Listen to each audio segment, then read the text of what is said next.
عورت کی پہلی قسم پدمنی۔ عورت کی یہ قسم سب سے اعلیٰ ہے۔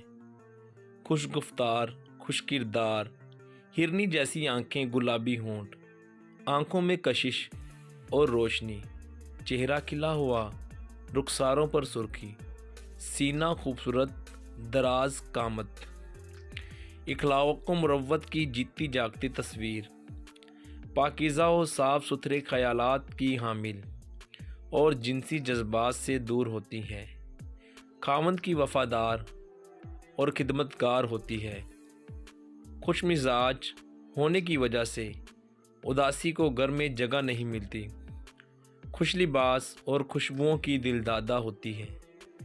ایسی عورت عشق بہت کم کرتی ہے، اگر عشق کرے تو یہ روگ زندگی بھر اس کے عذاب بن جاتا ہے اور مر مٹتی ہے۔